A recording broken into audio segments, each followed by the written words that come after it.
Hello everyone, thanks again for tuning into another one of my videos. I'm Dr. Sistare with Palm Beach Cosmetic Surgery.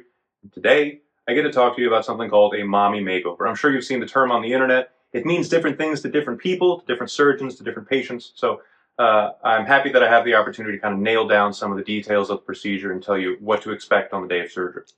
So a mommy makeover is a set of procedures geared at revamping someone's body, ideally after they've gone through pregnancy and they're done with that part of life and they're done with having kids, and all of the changes that her body has gone through through that childbearing process now want to be corrected.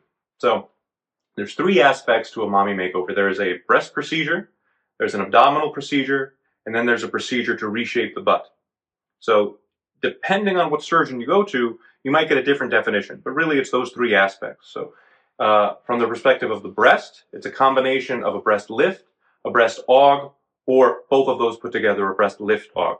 It's not uncommon that a lift and an augmentation is done at the same time. It's a very safe combination of procedures to undergo, but normally it's one, two, or both of those procedures together at the same time. From the abdominal perspective, the most common procedure that's done in a mommy makeover is a tummy tuck, where you make an incision all the way across the front of the abdomen. You tuck the tummy down, so to speak. You remove the excess skin, and then you suture the skin in its new position. You give the belly button a new hole through which to protrude, and as a result of that, your stomach is now flatter. It also gives us the opportunity to repair the abdominal muscle that's been stretched out by the baby underneath. And then the third aspect of a mommy makeover is some type of butt procedure, whether it be a butt lift, a butt augmentation with a fat transfer, or a combination of both. So if you're simply doing a butt lift, it's an incision over each curve of each gluteal muscle, and the same concept with a tummy tuck where you pull the excess tissue down.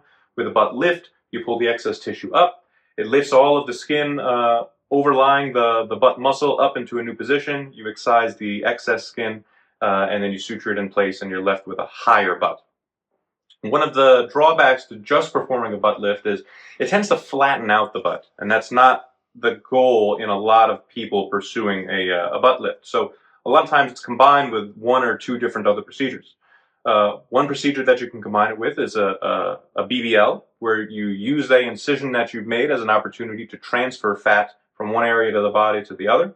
To transfer fat from, normally it's the abdominal wall, and then replace that fat over the butt muscle. Another opportunity that you have is placing silicone implants over top the butt muscle to give it volume and to flatten, to smooth out the skin on top of your butt. And then the third option is something that I'm personally trained in, is called an auto augmentation, where you create a fat flap in your lower back and then you swing the fat down to sit on top of the butt muscle to give you volume and plumpness in your butt. So that's what a mommy makeover is. The breast, the abdomen, and the butt. Depending on what doctor you go to, they're going to have specific recommendations on what they're used to providing and what they see the individual needing. It's a big procedure, takes a lot of time, so you want to go to somebody with experience in this procedure. Be prepared for a relatively lengthy recovery process. It's going to take at least 2 weeks for you to get back to feeling normal again. But throughout that 2 weeks, I'm sure you're going to be in direct communication with your surgeon. He's going to be walking you through it like I do with my patients. This is a big change that you're going to undergo. And even though the biggest, most important day for you is the day of surgery, in the weeks to months following surgery, each day is going to be another step in this journey until the day that you're completely healed and you can go back to living your life with the new body that you've acquired. Okay? So there's risks to this procedure. A lot of the risks are due specifically to the fact that the procedure takes so long to do, especially with one operator. So there's a risk of a blood clot, which means that because you were sitting there on the operating table for a period of time, blood tends to stagnate, and when blood stops moving, it tends to get a little thicker. And also, since you're recovering from this surgery, you tend not to move around as much because you just went through a big change. And that also contributes to the likelihood that you develop a blood clot. So there's a few different things that we do to make sure that your chance of developing a blood clot are as low as possible. One is we try to make the surgery go as quickly as possible, as efficiently as possible. Doesn't mean we're cutting corners, but we have to keep in mind that we can't keep you sitting there on the table all day long. It becomes unsafe. Secondly, I'm going to ask you to start taking an aspirin twice a day, a few days after surgery, once I give you the clearance, and you're going to continue taking that for 5 or 6 weeks following surgery. The aspirin thins your blood just a little bit so that your chances of developing blood clot are a little bit lessened. Just like a tummy tuck, it comes with the chances of accumulating fluid underneath the skin, whether that fluid be protein water that your body emits, or whether it be a small amount of blood accumulating under the skin. It comes with the same set of possible risks that a tummy tuck does, because if you take all of your incisions and you lay them out on a piece of paper, they're pretty long, 36, 38, 40 inches. That's the length of your waist plus the length of the incisions on your breast.